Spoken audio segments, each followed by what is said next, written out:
Hagar and Ishmael were at a crossroads. I love these two stories because they give us two perspectives. You know, every story has at least two versions, sometimes many more. And I think it's important to look at the two perspectives of this story. And of course, there are many other versions of this type of story. In the story from the Hadith, Hajar trusts in Ibrahim, and he is following Allah's instructions in order to build a future that he, that is Ibrahim, can't see yet. And Hajar hasn't even been clued in on it. She's just a cog in this works, right? Allah spoke to Ibrahim and said, do this. And Ibrahim didn't tell Hajar what was going on. He just took her and said, come here you go, stay here. It wasn't until she asked him, is this Allah's will, that Ibrahim said, yes, this is what God wants, that she began to understand. So she's just trusting in Ibrahim, and then she trusts in God. She trusts in the plan. In the story from the Hebrew scriptures, Abe is getting rid of Hagar and Ishmael. He's really doing this to get Sarah off his back.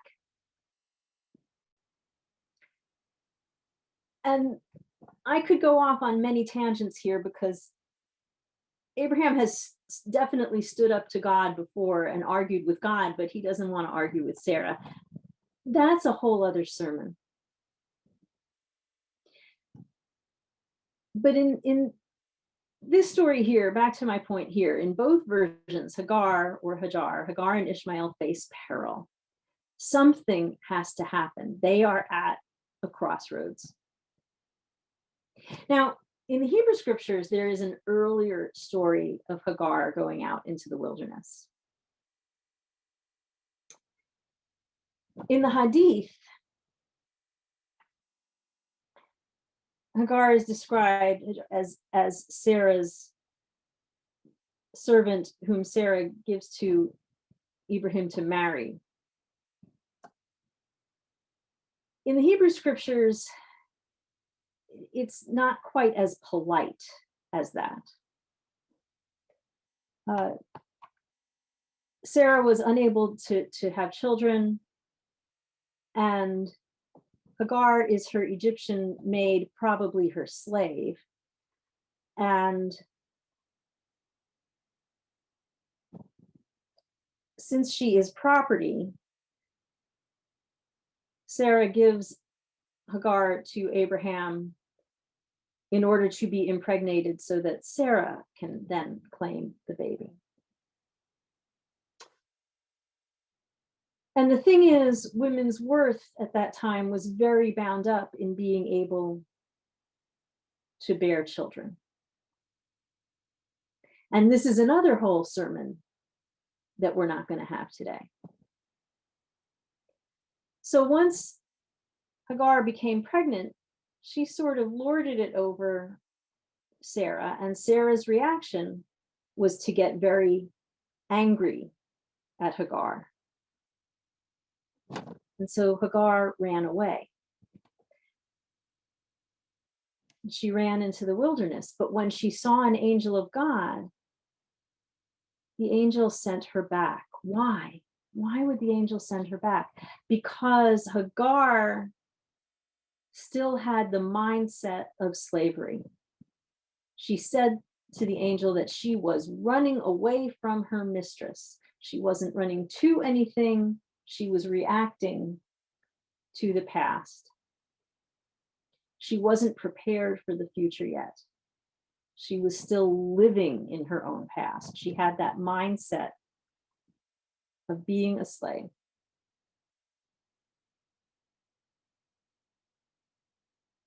We do that a lot, we humans. The Bible is full of stories like this, where we get stuck in the past. And why is the Bible full of stories like this? Because it's about people, and that's what people do. It follows what people do. So in the book of Exodus, when the Israelites are fleeing Egypt, and when they are wandering in the desert, well, certainly this is a difficult time. they're constantly complaining to Moses that they'd have been better off if they'd remained as slaves in the land of Egypt. Perhaps you've heard the phrase, better the devil you know. Have you, and I know we're all muted, but you can give me a thumbs up or a nod. Have you ever heard that phrase, better the devil you know than the devil you don't know? Right? We'd have been better off if we were still slaves in Egypt. Now, I get this sort of panicking in the face of the unknown. And at one point, the Israelites are about to practically revolt against Moses because they're hungry and thirsty. And Moses, who I have to say, is dealing with the burdens of leadership, and that also is not easy. He doesn't respond in the most pastoral way. He gets angry at them. But God tells Moses, give them water. They're thirsty. So God tells Moses to go strike a rock, a specific rock, and water pours forth from the rock, and the people drink. Sometimes people just need a drink of water. Hagar and Ishmael needed a drink of water. Sometimes, usually, I'd say usually even, in order to move ahead in creating the future, and to create the future out of the present, we need to take care of our urgent needs. Have you ever tried to do work when you're really hungry? You can't think straight. Or if you're super thirsty, we need to pause for a moment and take a drink of water. Do you need a drink of water?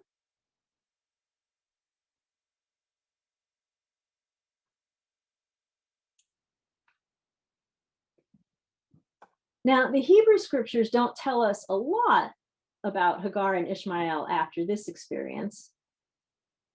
The story of the people Israel is tied up in the descendants of Ishmael's nephew Jacob. But the story from the Hadith tells us of the future that Ishmael creates from being at this crossroads. Hagar and Ishmael choose to stay in Mecca, and eventually, according to the legend, Ishmael and Abraham rebuild the Kaaba, which is that big square thing in the center of Mecca where Muslims go every year on the Hajj, right? They walk around it 7 times. I think I'm getting that correct. Now, if you are a UU Muslim, or if you're a Muslim visiting us and I have got that wrong, feel free to send me a private message and correct me where I have gotten that incorrect. But that is central to the faith of Islam. The decisions they made in the moment had long-term, long-ranging effects. We are also at crossroads. Certainly we are in the world and in our nation.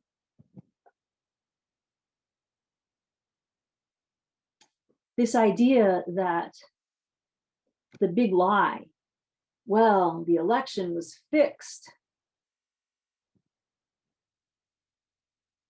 This isn't about the election in November 2020. This is about planting seeds for 2022 and 2024. The decisions we make now as a nation at this crossroads will have far-reaching effects.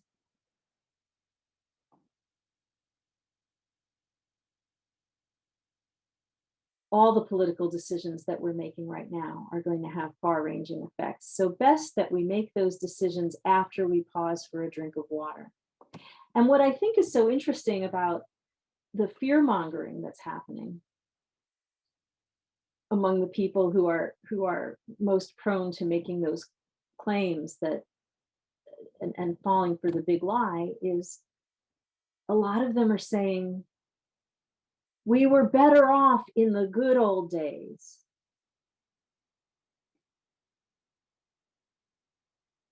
Even people who were definitely not better off, but they were in a place of privilege over other people who were definitely not better off.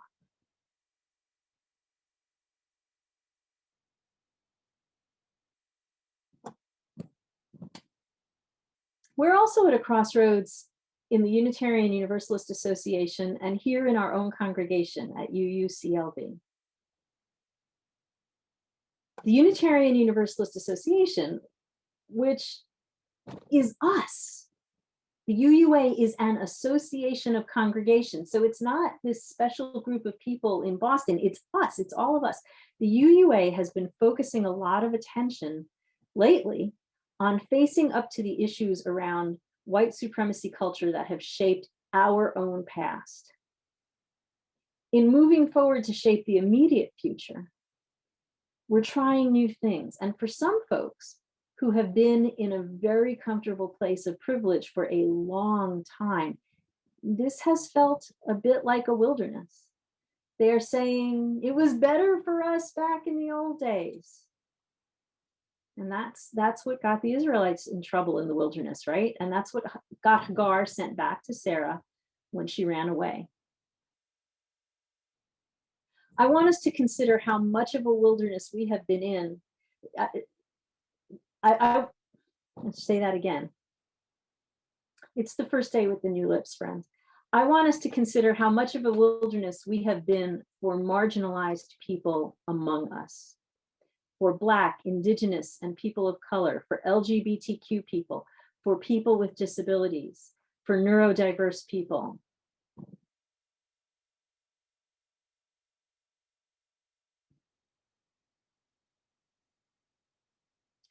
Was it better for everybody in the old days? We have all been asked to care for one another in living out our faith. That means we will need to be okay at this crossroads. We will need to care for one another in the wilderness. We will need to choose the difficult path, to remain engaged as Hagar did. Now, this year at General Assembly, we will be voting for a member of the UUA Board of Trustees. And for the first time in a very long time, this is a contested election. This past week, I attended part of the candidates forum between the Reverend Sam Trumbore, the candidate who has been put forth by the nominating committee, and the self-nominated candidate who is being backed by those who are telling us that we need to return to those good old days. This is our opportunity to be bold and move us forward as Hagar did by choosing to have faith in the process. Even if it seems scary, remember there are others here with us. The well continues to give us water.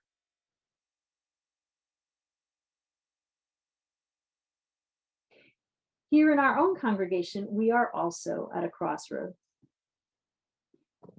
You, my beloveds, you made a brave decision in an already trying time to sell our building. And now we're looking toward a future, a very near future, that is not all neatly planned out. We don't know yet where we'll be meeting in person this fall. But we do know that we are committed to meeting in person. We have things to sort out. Now, perhaps some of you are thinking it was better for us back when we needed to figure out how to raise $3 million to get our bricks sorted out. We knew what we were facing there.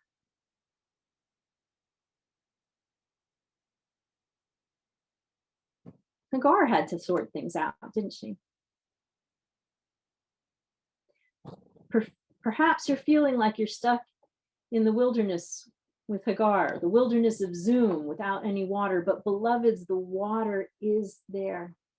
Now, I'm not telling you that the angel Gabriel is going to come from above and dig a hole with his foot and water will spring forth. That's not how that's going to work.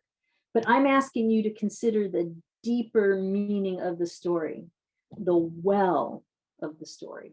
In the story from the Hadith, Gabriel found the water for Hagar. He dug the well.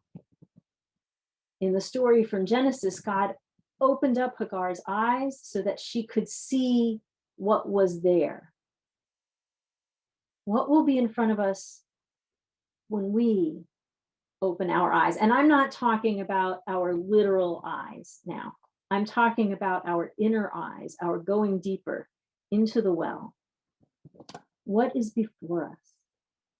I'm asking you to join me in this brave space. We are in unknown territory, but this is where the magic can happen. We can try some things out. Hagar ran from hill to hill, and that didn't work out. No harm done. What shall we try? We are engaged simultaneously in the life of our congregation, in the life of the UUA, and in the life of our wider community. And we all have our own individual crossroads as well. Family changes, personal changes. Tomorrow will be different from today. What can we do today to affect tomorrow? Well, drink plenty of water. I mean that literally and metaphorically. One thing you can do is to stay after the service for the conversation about the budget. Help us plan our immediate financial future at UUCLB. And come to the congregational meeting in 2 weeks. Another thing you can do is to be a delegate to General Assembly. You can still register and you can attend even if you don't want to be a delegate. Help us to continue to shape the future of the UUA. And most important, I hinted at it already, I'm asking you to look after yourself. If, like Hagar, you find that you are beginning to lose hope, running on empty, at the end of your rope for whatever reason, please, beloveds, do what you need to do to replenish yourself. If you need pastoral care, please call me. If you need to get more sleep or drink more water, please do that.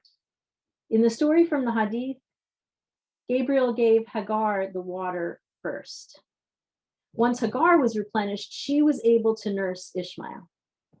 Just as the flight attendants tell us on airplanes, right? If someone else needs assistance, put the oxygen mask on yourself over your own mouth and nose before you assist others. We cannot pour from an empty cup. We can create the future we seek, and we can do it right now. We must care for ourselves and each other on the way. And we must be in the frame of mind to move forward. Yes, we must learn from our past, but learning from the past is different from constantly yearning for the past.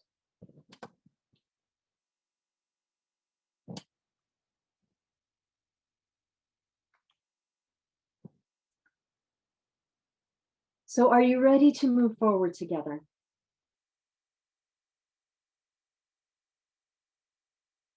Are you ready to move forward together?